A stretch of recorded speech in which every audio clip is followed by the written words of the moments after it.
So hello everyone, and welcome to this kind of fairly brief, hopefully, video I'm doing for Troubleshooter on the Black Shadow. And before we embark upon the expected hell that's going to be this secret base in the forest, I've spent a little bit of time retooling some of our characters. It's been kind of needed, not just with re-equipping, but a few of them have been changed out and just refitting their abilities entirely, some class changes as well. So I think it'd be worth just doing a short video specifically for this before we delve into this, because I'm expecting a lot of misery, a lot of pain, and I figured that it was going to be required. Also, of course, it needs to explain because it's freaking awesome. So let's get started here. There's been some changes made here. Where's a good place to start? A few people had some ability points starting to rack up. Letten, Lisa, I believe Hyjing as well. Hyjing's been completely retooled. The one thing I'll say is Ray's still got a few, but I haven't really changed her yet because I'm kind of fairly happy where she is, really.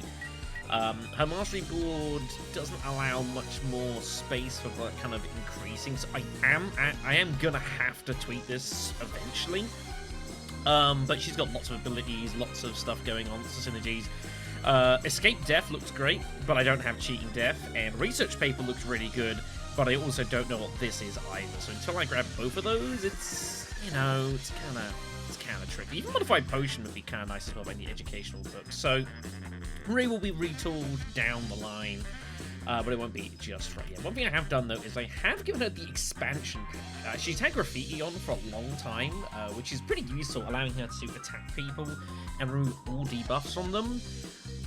But Bianca already does that, and I don't really need two people to be able to do that at the same time. Also, as well, this means I can get 3 uses of her Awakening Spray as opposed to the normal one, which is huge.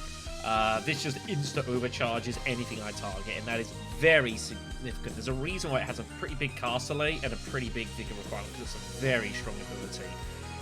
So we're going to have 3 of those for sure, and I think that should be pretty nice overall. Anyways, into the more things that I've actually tweaked about. Let's start with Hyjing, who is the biggest change of the lot here. He's gone back to Ranger class, and we've done this over the course of the game. We have kind of switched him between Ranger and Sweeper as when needed. The Sweeper's pretty good for just general combat. The Ranger's a little bit more specialized. We've used it in the past for kind of field effects. Being a Ranger is definitely very useful. It allows him to just completely ignore, with Wildlife ability, he ignores all environmental debuffs. He's not affected by any of that, which is really damn useful. But the main reason I put him on is for robot fighting, because I am expecting to fight a lot of Destrons where we're going, and probably more stuff as well. So I've made the point of picking on Machine Hunter again, which I haven't had for quite a while, and he has this mastery set here. I can do this, which means that we can do loads of damage, especially critical damage to machines, and we just look to cut through all the armor, and he is going to be our Destron Fire, basically. There's a bit more going on with that, however, as well. Not a lot of actual abilities made. There's quite a lot I could possibly put on, but I've gone for kind of a specific sort of build. A few of these are already we know about.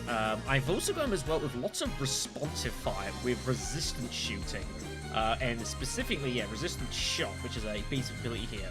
So if you're in a position where you can take cover from the nearest enemy, we get to respond attack to it, which is really cool. And we also have revenge shooting as well. If we dodge a range attack from something that he can see, he will counter attack it as well, which is, you know, pretty fun. And the idea being is a buff for them, so he's going to have a lot of counter fire. And Hyjing's job's still going to be to have a lot of, like, take a lot of flak.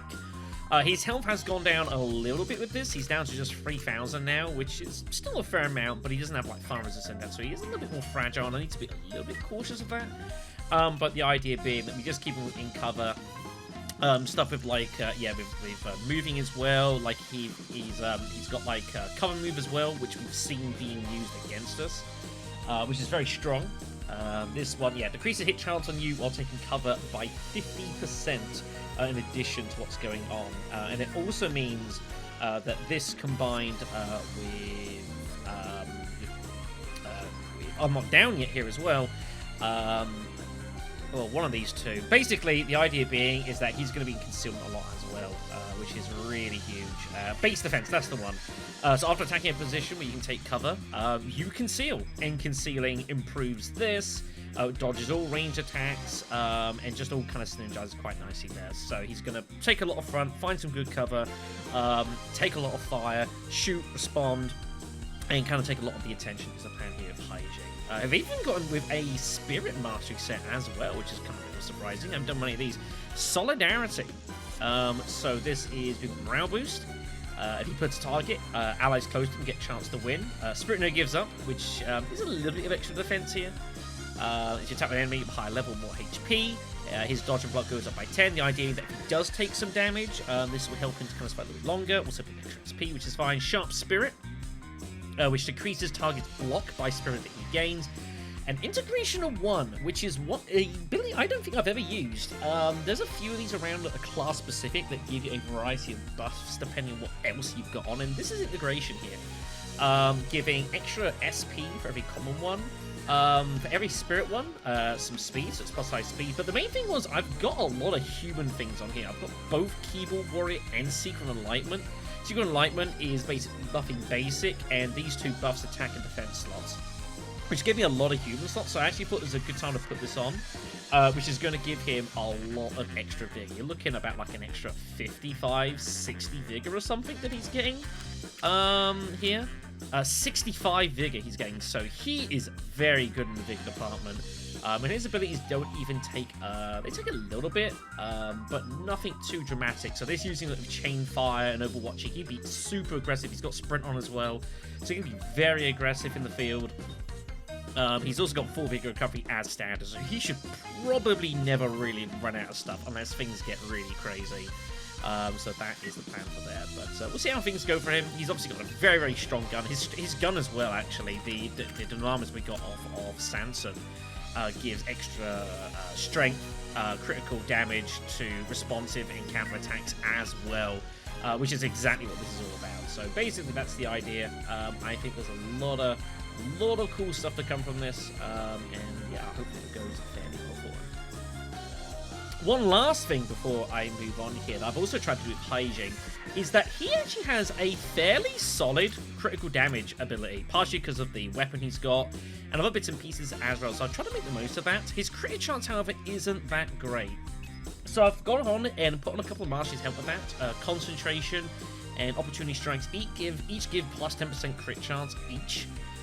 So we're going to try and get as much out, and of course, if you can get like those crit hits on those big area of effect attacks that he's got, you know, his sweeping fires and stuff like that, like if we can get a lot of crits out of that, that's very strong, because the base damage isn't amazing, so anything we can do to improve the odds of that is definitely going to help. So that is the idea here, and I think that should go pretty nice for him, so yeah, fairly happy. He's not quite as solid as he used to be, but used to be almost a little bit too much in a way. But he's got cover fire and stuff like that in concealment, so he should be alright. Okay, so next up, let's talk about Letton. Letton had been stocking up quite a few technique points that I hadn't really allocated to him. I've been pretty happy with him having as a martial artist. We spent a little bit of time way back having him as in the Superstar class, which was kind of fun and it was different and I enjoyed it. But honestly, it's not quite for me.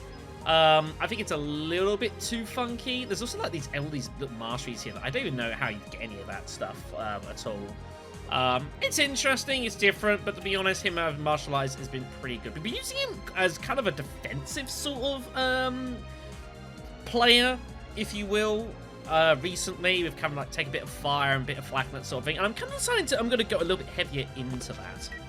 And what I've done is I just ripped up every single ability that he's got and started completely from scratch. Now, he doesn't have the most mastery sets going, but that's okay. I'll be honest, it's a little bit experimental with Letton. And a lot of his abilities don't really synergize that well with each other, so that's a little bit of a worry, but it's the way it goes. A few things I definitely decided to keep on. Freezing side effect for the extra anti-freezing and healing as you go is very strong. Side control sustaining is really good for him. Obviously, counter-attack and forestallment both on him now, which are both pretty decent for him. But there's a few things I've went and put on here that are brand new to him. Practical offensive tactics is pretty good. So he has loads of masteries to keep him health. As you can see here, he has nearly 4,000 health here. Look at this. Absolutely crazy. He's gaining about 2,000 health from various masteries and mastery sets. It is wild. He has the most health out of anyone in our party by a fairly significant distance. And this is what I want to do for him. I want to kind of have him as a bit of a tank class. He has suffered his speed a little bit, which is a little bit unfortunate, but that's just the way it's got to be sometimes. But it's okay. Like, he's still got, like, if he dodges attacks, he's still decreasing time. You know, and that sort of thing. There is high freezing fluid, which I could put more stuff on, but it's really not that necessary, to truth be told. But I could do it, I guess. Other than that, though, a few things have been taken off. He doesn't have Iron Wall anymore. I've kind of tried to make him a little bit more of a heavier hitter as well where possible. We've got Ice Soldier on still, which is handy. It comes from this, though, is Frost Sword, which gives you a better chance of triggering Ice-type debuffs. And so for that reason, I've put on Frozen Breath here, which is ice, but I don't know if it actually pairs of this here. Target using an ice-type ability gives the chance to trigger armor disabling. And basically just armor breaking, which is something I'm very interested in, but I don't know if that actually pairs with Frost Sword. I'm going to have to test it a little bit and see what happens, and if we start noticing this isn't coming off very often, then I can take this off and I can reassess that, and that's totally fine. Other things I've got on him as well is a brand new set that I found by kind of accident here, is this Please Help Me. And again, this is kind of getting to the part of him trying to make him kind of very stubborn and very tough to kill here. Has some interesting abilities. So this runs with Inner Peace and Enough Rest, which we're already using for freezing side effects. But it also wants Hide Yourself Well, which is something I've not really used very much here. Which basically, when you conceal, you get time reduction, you take less damage, and that gets paired with Hideout. It's a very interesting little ability here. So, at the end of the turn, if you haven't taken cover, and there's an adversary within line of sight, he will move up to 4 tiles to get into a location and take cover. We've seen a couple of enemies use this, but it's kind of rare. And we'll kind of see how that goes. But the idea, Please Help Me here, is that whenever we activate Hideout, he'll get into cover and he'll conceal as well. So that's basically just extra action economy. And every time we dodge an attack while in concealment, we're getting -10 action time in addition to Acrobat. So if he can take a bit of flak, he's going to get turns very, very quickly. And plus 2% block is just always solid. So he's just going to be in cover, and it's going to be very hard to kill. So that is the plan. We can make him a fairly sort of defensive-minded. But yeah, lots of HP. Attack and ESP is also going up pretty decently. Not the best of synergies in the world. I do accept that. But we'll play around with how he's got. And I think he'll be fine. But his general stats are pretty good. His attack power and ESP are pretty decent. His hit chance is pretty solid as well. Like, it's you know, his block and dodge are also pretty good as well here. So, as far as I'm concerned, I'm pretty happy to go for it. He's got 10 Vigor Recovery, which is mainly coming from his bracelet. He doesn't need that much. And I will eventually start changing some of his equipment out. The problem is it's very expensive today. I've changed some people's equipment dotting around. There's a couple of boots lying about here and there, but we can't make it to great standards at the moment, which is a little unfortunate. He is also still using his performance hoodie that we got from him at the very start when we first got him here, but it just offers so many good abilities. You know, 10% block, 20% dodge chance is absolutely insane. And that's just the way it is, basically. Like, if you're gonna have equipment given to you that is that good, like, the armor's not a big deal, the HP's not a big deal for him. Yeah, 10% block, 20% dodge resistance, plus speed, plus move distance as well is absolutely insane.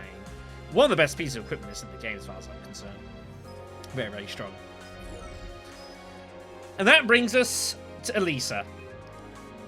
Elisa's been a White Knight, and truth be told, she's been very good as a White Knight. I've been very happy with her. However, she's, for one reason or another, not had the best of run in the past couple of missions we've done with her, so I have decided to change it up a little bit.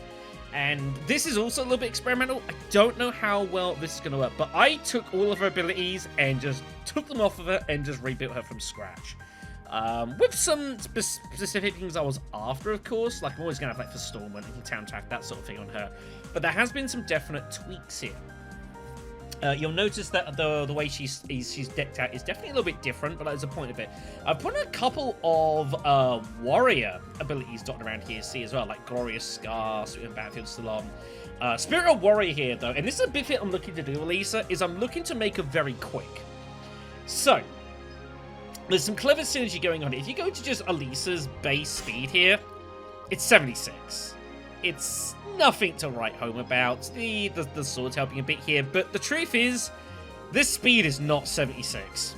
It's actually a lot higher than that. Let me explain. So, as I've had on her before, and I will continue to do so, I'm going to have Charisma on her, because Charisma's really good. It's a great general buff to her and people around her, so that's plus 10 speed. So she's at 86. However, we also have Spirit of Warrior. Spirit of Warrior is very cool. For every excitement type status effect that is on her, speed increases by 10. Charisma counts. So Charisma is basically giving Elisa plus 20 speed. So she's actually at 96. And then you add in some of the other stuff going on here. Which one is it? Gotta remember which one it is now. There's a little bit going on here. So like, which one is it? Trying to remember now. So she's got another ability as well. So I think it's like one of these mastery sets here. So yes, like opportunity loss. Activating neutralized counters, decreasing AT by 30. You've got like carry all before. Landing attack gives chance to win. Chance to win is an excitement type buff. So that also stacks with Spirit of Warrior. So anytime that she attacks responsively, she gets plus 10 speed because she's then got that type of ability on her. Glorious Warrior as well. If we make an enemy out of action, SP of allies and her pass station around her get plus 5, and they get chance to win it as well. Lots and lots of cool stuff. But there's more fun synergy I've got going here as well. I actually went all in with Charisma here, and there is actually a mastery set that applies to it, and that is called Revolutionist. So this is Charisma needed. A couple of unfamiliar things I don't normally use here, however. You've got Adventurer. You do more damage to enemies that have more health or higher level than her, which is going to happen. Superiority, if you've got lower or less HP than her. And you will resist, which is extra damage resistance against higher levels. You get the idea. But Revolutionist is super cool. So what Revolutionist does is it actually expands the range of Elisa's Passion ability from 4 to 6 with Charisma. And then the fun stuff. If we make enemies out of action that are higher level, she gets 5 time units removed. It's pretty good. If we take someone out that she's stronger than, she gets chance to win. And if she gets hit by an enemy with more health, which can happen if she starts taking a lot of damage, then she gets time reductions as well. And effectively what I'm trying to do with Lisa is make her excessively fast here. What a slip of the tongue that was. But yeah, so although she's at 76, she's very quickly going to have plus 30, which is very strong. And also to bear in mind, there's other things going on here as well. I've got the White Lion ability on here as well. So yeah, putting enemy out of action while under excitement time reduces her time further by 10 again. You see where this is all coming here basically, is that I'm going to make her unbelievably quick. She doesn't have the most health, truthfully. I've even had to put on the Bull Seal to kind of help with that, which means she doesn't have the Silver Charm, which lets her ignore 1 death blow. That's a little unfortunate. The other issue we've got of her, which I don't know how big of a deal it's going to be, is that her Vigor is not very good now. It's just at 88, which is kind of low. Her abilities don't require the most Vigor, and if she's doing lots of counter-attacking, that doesn't cost Vigor to do, I don't think. Though I could be wrong about that.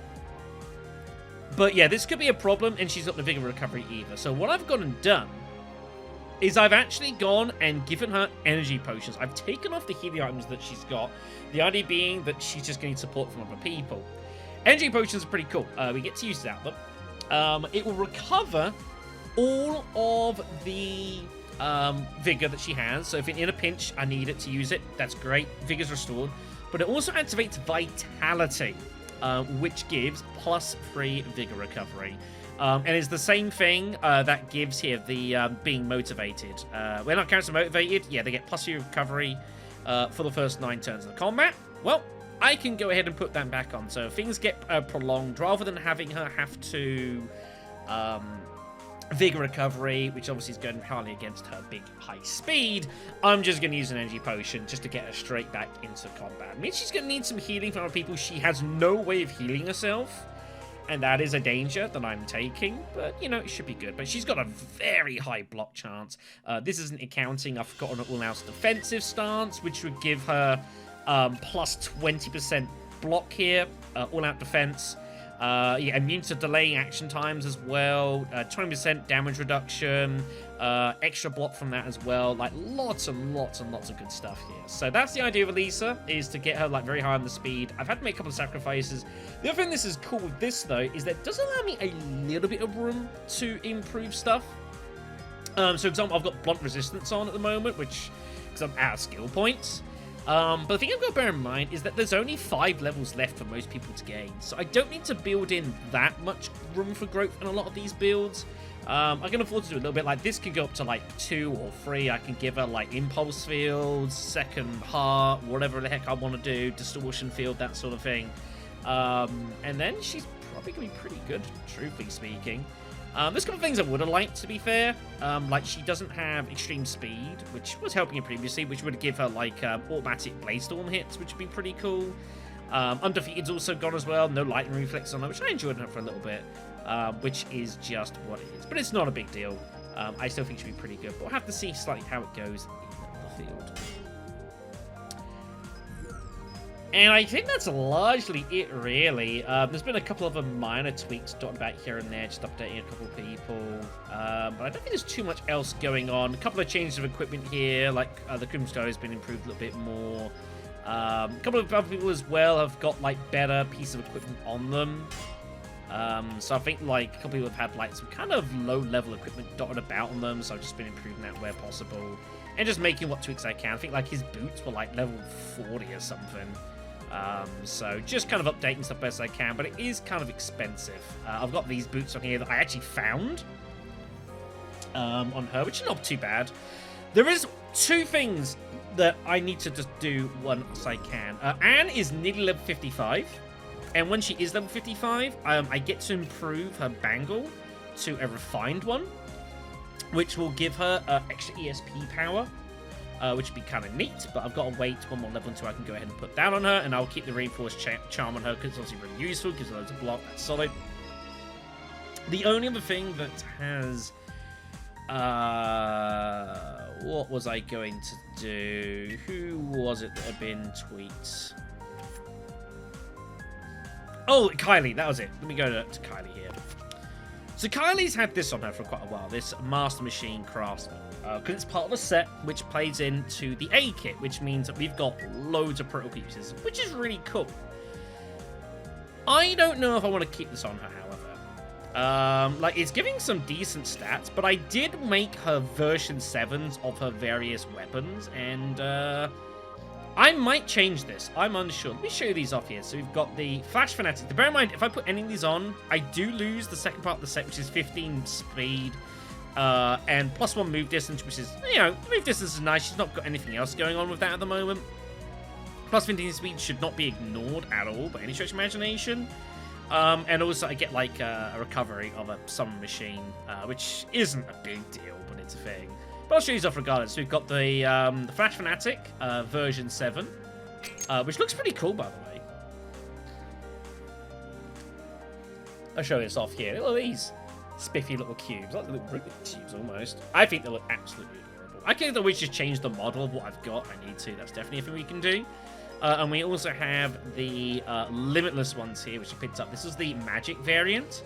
And yeah, I actually got one that gives us +1 overcharge duration, which is pretty neat, actually, when you think about it.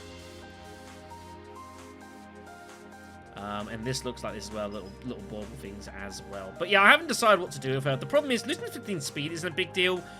8 movement distance is really brutal for Kylie, though. And I feel like if I'm going to do this, I'm going to need to get a pair of boots on her that improve that. I could just put these ones on here, but these are level 40 boots, and she's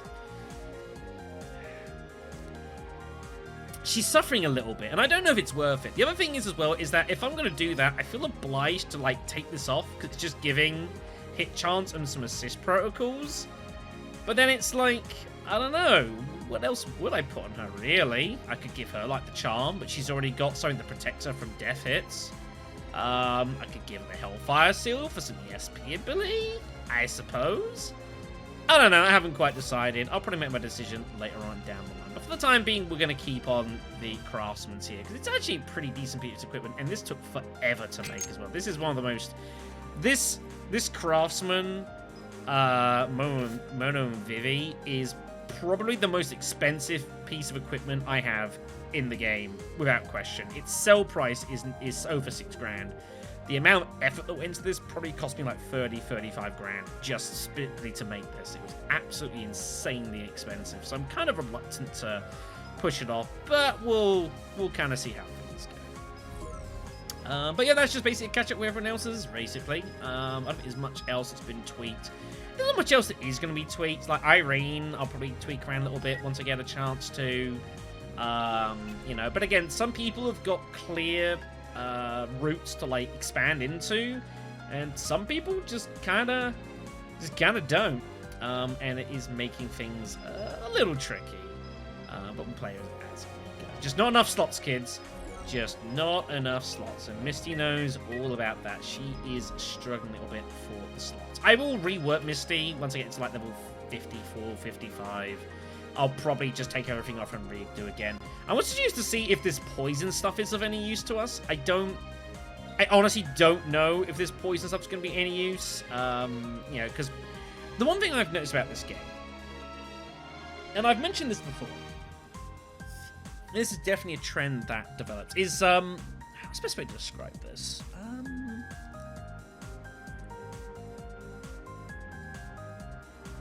Let's go with...